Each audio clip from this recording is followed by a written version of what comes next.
ಈ ಬಡ ಬೆಕ್ಕು ಮಧುಮಕ್ಕಿಗಳ ದಾಳಿಗೆ ಒಳಗಾಗಿದ್ದಾಳೆ. ಅವಳ ದೇಹದ ಮೇಲೆ ಎಷ್ಟೋ ಮಧುಮಕ್ಕಿಗಳು ಅಂಟಿಕೊಂಡಿವೆ. ಅವಳು ನೋವಿನಿಂದ ನಿಶ್ಚಲವಾಗಿ ಬಿದ್ದಿದ್ದಾಳೆ. ಚಲಿಸಲಾರದು, ಕಿರುಚಲಾರದು. ಕಣ್ಣುಗಳಲ್ಲಿ ಕೇವಲ ತೀವ್ರವಾದ ನೋವು ಮಾತ್ರ.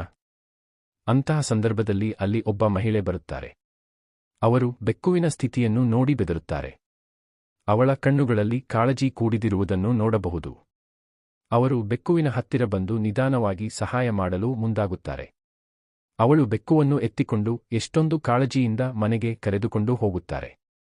ಅವಳನ್ನು ಆರೈಕೆ ಮಾಡುವ ಯಾತ್ರೆ ಅಲ್ಲಿ ಆರಂಭವಾಗುತ್ತದೆ. ಮಹಿಳೆ ಎಚ್ಚರಿಕೆಯಿಂದ ಮಧುಮಕ್ಕಿಗಳನ್ನು ತೆಗೆದುಹಾಕುತ್ತಾ ಬೆಕ್ಕುವಿನ ಗಾಯಗಳನ್ನು ಸ್ವಚ್ಛಗೊಳಿಸುತ್ತಾರೆ. ಔಷಧ ಹಾಕುತ್ತಾರೆ, ಬೆಕ್ಕುವನ್ನು ಆರಾಮವಾಗಿ ಇಡುತ್ತಾರೆ. ಅವಳ ಕಣ್ಣುಗಳಲ್ಲಿ ಸ್ವಲ್ಪ ನೆಮ್ಮದಿ ತೋರುತ್ತದೆ. ಮಹಿಳೆ ಎಚ್ಚರಿಕೆಯಿಂದ ಮಧುಮಕ್ಕಿಗಳನ್ನು ತೆಗೆದುಹಾಕುತ್ತಾ ಬೆಕ್ಕುವಿನ ಗಾಯಗಳನ್ನು ಸ್ವಚ್ಛಗೊಳಿಸುತ್ತಾರೆ. ಔಷಧ ಹಾಕುತ್ತಾರೆ, ಬೆಕ್ಕುವನ್ನು ಆರಾಮವಾಗಿ ಇಡುತ್ತಾರೆ.